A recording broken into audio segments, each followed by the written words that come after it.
Nors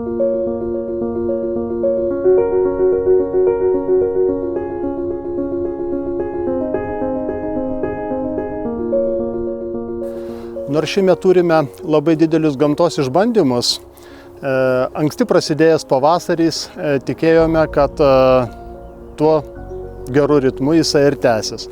Bet ilgai netrukus užklupo atvėsimas, sniegas, pakankamai didelis kiekis sniego ir tie permainingi orai nedavė taip augalui augti, vegetuoti, kaip mes norėtume.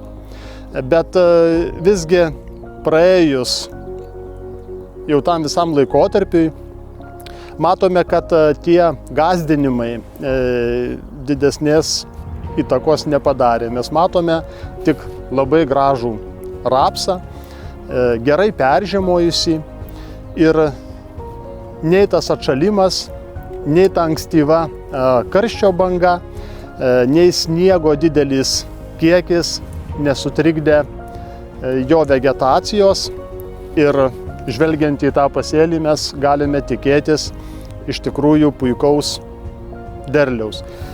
Bet dar reikia atlikti darbus, kurie yra numatyti ir žvelgiant į šį lauką, tai jau laikas būtų atlikti prieš žydėjimą paskutinį purškimą, tai yra prieš žydint, kuris yra augalui taip pat labai svarbus, nes toliau pradės labai stipriai startuoti į augimą. Jau matome, kad jau pradeda ir čia tiesiog dienų klausimas, kada pradės žydėti. Gaus tik šilumos ir taip pat tie butoniukai visi išsiskleis. Tad vertinant visus darbus, kuriuos jau esame atlikę, tai dabar praėjus kaip tik šalnoms ir matome šiek tiek,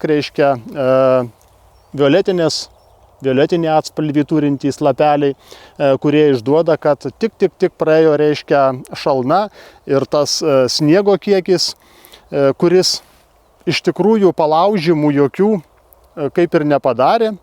Tiesiog nuo sniego didelio kiekio jie nulinko, kadangi jaunas augalas nėra visiškai sumedėjęs ir jam jokių nepadarė palaužimų.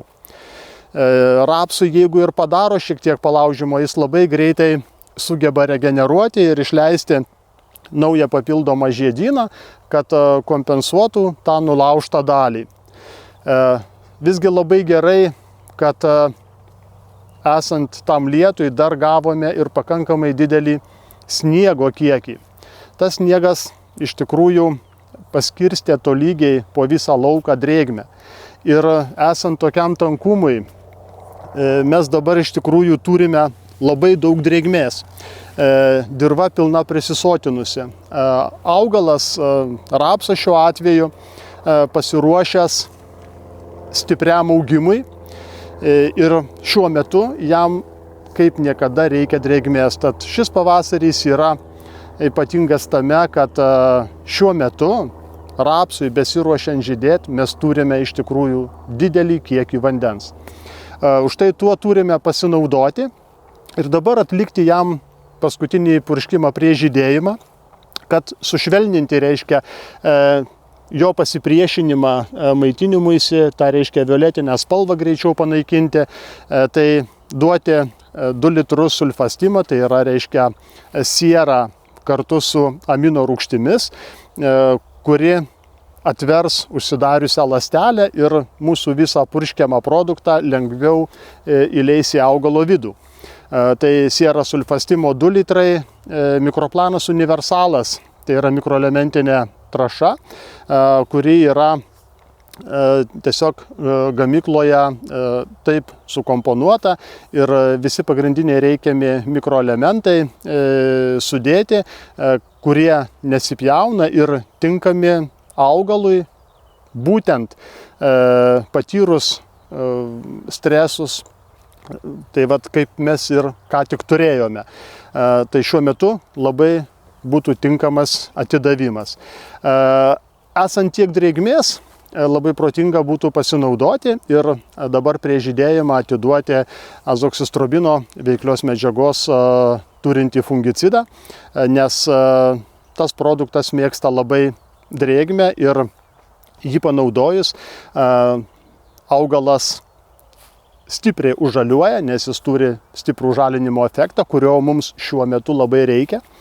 Tad pasinaudoti juo tikrai reikėtų, nes jis iš tikrųjų labai aktyviai pradeda siurbti žemėje esančią drėgmę ir kelti į viršų. Antrą fungicidą pridėti tai rekomenduojame Protendo 0,4–0,5 litro į hektarą protekonazolo veiklią medžiagą. Ir šiuo metu taip pat tinka pridėti kalio trąšas prie bendro komplekto, kadangi greitesnis maisto medžiagų judėjimas augale ir insekticidą šiuo metu užtektų iš tikrųjų paprasto peritroido, kadangi pirmą sisteminį insekticidą jau esame atidavę su pirmu purškimu ir stiebinį paslėptą straublį, taip mes jau susitvarkėme. Dabar lauks kitas purškimas žydėjimo 20–30% tarpsnyje, tai boskalido veiklia medžiaga arba viena, arba mišinyje su tebukonazolu. Ir žydėjimo pabaigoje reikėtų taip pat būtina panaudoti Karnadiną Extra, sisteminį insekticidą, prieš ankštarinį paslėptą straublį. Tai yra tikrai labai svarbus purškimai, esant tokiems laukams, tokiems potencialams. Jie kainodaros iš tikrųjų ir savikainos stipriai nesukeliantys, bet turintys didelę reikšmę tolimesniam visam augimui.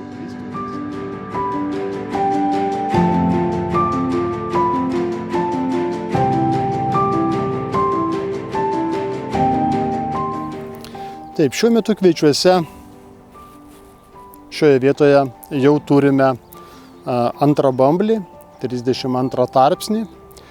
Ir tai yra aktyvus biomasės auginimo tarpsnis.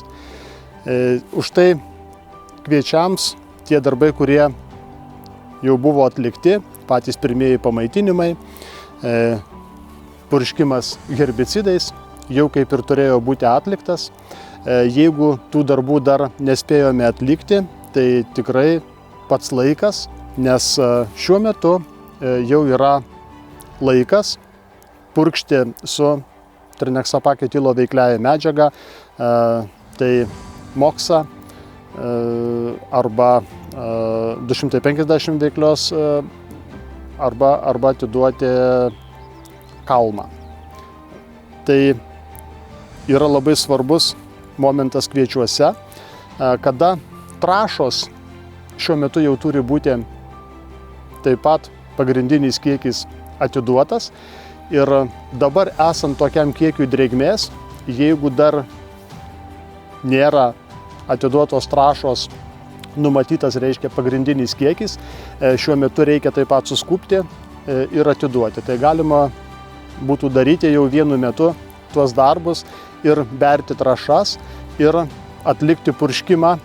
Tai praėjusiam tam tiksliau šaltajam laikotarpiui su sniegu, kuris visgi pasitarnavo ir pasirodė labai teigiamai, kadangi sniego kiekis paskirstė drėgmę po visą lauką.